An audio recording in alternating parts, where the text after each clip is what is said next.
বাঙালির স্বাধিকার আন্দোলনের ইতিহাসে ১৯৫২ সালের ২১শে ফেব্রুয়ারিতে রক্ষণশীল সমাজের রক্তচক্ষু উপেক্ষা করে নারীরাও রাজপথে নেমেছিলেন সমধিক বিক্রমে।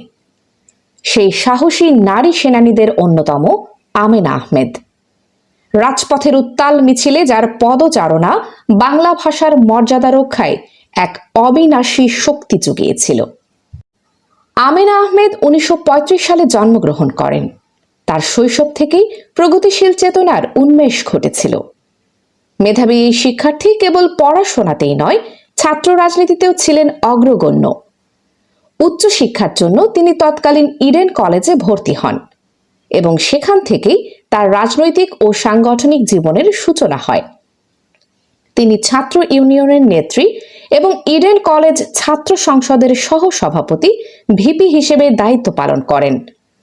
১৯৫২ সালে ভাষা আন্দোলনের সময় রাষ্ট্রভাষা বাংলার দাবিতে যখন সারা দেশ প্রকম্পিত, তখন ইডেন কলেজের ছাত্রীদের সংগঠিত করার কঠিন দায়িত্বটি যিনি নিজের কাঁধে তুলে নেন, তিনি আমেনা আহমেদ।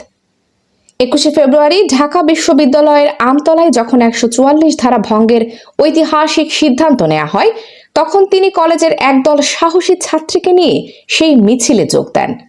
পুলিশের টিয়ার গ্যাস আর লাঠিচার্জের মুখেও তিনি পিছু হটেননি।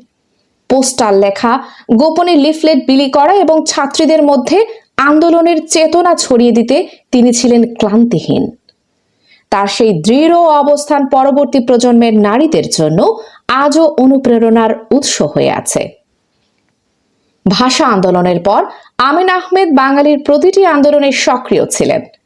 মহান মুক্তিযুদ্ধের সময় তিনি একজন দক্ষ সংগঠক হিসেবে গুরুত্বপূর্ণ ভূমিকা পালন করেন। দেশ স্বাধীন হওয়ার পর তিনি সরাসরি সংসদীয় রাজনীতিতে যুক্ত হন। ২০০৯ এবং ২০১৪ সালে তিনি সংরক্ষিত মহিলা আসন থেকে জাতীয় সংসদের সদস্য হিসেবে দায়িত্ব পালন করেন। রাজনীতির মাঠে তিনি ছিলেন নীতি ও আদর্শের প্রতীক।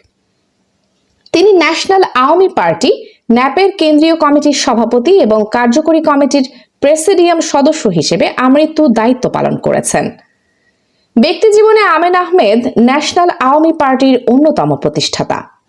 বামপন্থী নেতা অধ্যাপক মোজাফফর আহমেদের সহধর্মিণী ছিলেন।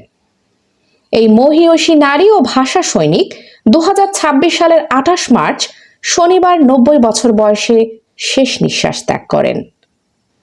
আমেনা আহমেদ কেবল একজন ব্যক্তি নন, তিনি ছিলেন একটি আদর্শ। প্রচার বিমুখ এই নিভৃতচারী মানুষটি সারা জীবন নতুন প্রজন্মকে দেশপ্রেমের পাঠ দিয়ে গেছেন। বাংলাদেশের মানচিত্রে এবং বাংলা ভাষার প্রতিটি বর্ণমালার মাঝে আমেনা আহমেদ বেঁচে থাকবেন চিরকাল।